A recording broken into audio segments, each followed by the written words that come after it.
cloud. Okay. Okay. Yeah, but then again, I'm not sure that's going to work. Well, let's play with it and see if it works. Yeah, exactly. Let's see if that works. Okay, so I'm sharing that screen and hopefully it's recording. So I go back to what you were doing earlier. You made a shape right there, right? And that creates a new layer. Let's see if we can see the layers out there. Can we see the layers? Can you see the layers now? Yeah. Yeah. So it creates a rectangle, right? What you had earlier, right? And what we were trying to do, it was actually, I'm going to do this, right? So they were in the same order as you. You were trying to use the path selection tool to select your object, right? Which you can then move around or whatever. With your pen tool, which is, you know, a couple above there, that's when you can, again, you can zoom in there, you can see what we're doing. You can add some anchors, right? So that's exactly what we were doing earlier. Click it there, that creates an anchor. Go back to your direct selection tool, deselect, reselect, and then you can move that anchor right there, right? And then by pressing Alt on the PC and Option on the Mac, is you see the little plus beside it, right? Beside your arrow, that allows you to split the handles, and then you can just, you know, basically delete that stuff and make it happen that way, right? Whoa, I'm messing it up. Come on. So that's the one way to do it. But that, again, that's still also how you'll do it in Illustrator. Yeah. You've also just learned another tool for your next course.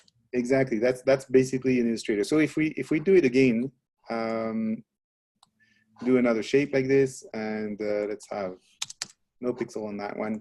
So what you have right here is, again, you have another rectangle. I'm going to turn this one off.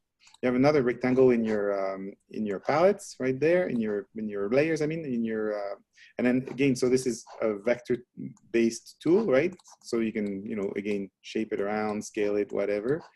But if you right-click on your layer and you rasterize your layer, now you can see that the bottom right corner of your layer icon right there does not have that little path-looking thing with the dots and the paths in between.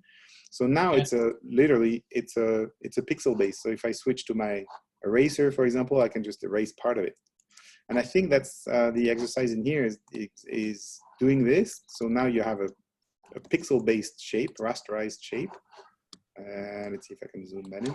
And now you use your lasso tool, Polygon Lasso, and you go select that, select this, select that, like this, basically. So basically, you're selecting this area of this rasterized shape, which is, again, made a pixel, and then you just hit your delete key on your keyboard, and you basically knocked it out like that. So there's a couple of ways to do that exercise, right? So you can, again, work with a shape, a vector, basically, shape within Photoshop,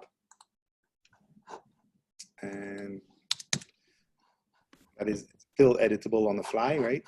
Or you rasterize your shape, as in rectangle 2 right here, and then you just knock it out. The difference is this: when you zoom in, you see the number of pixels right there.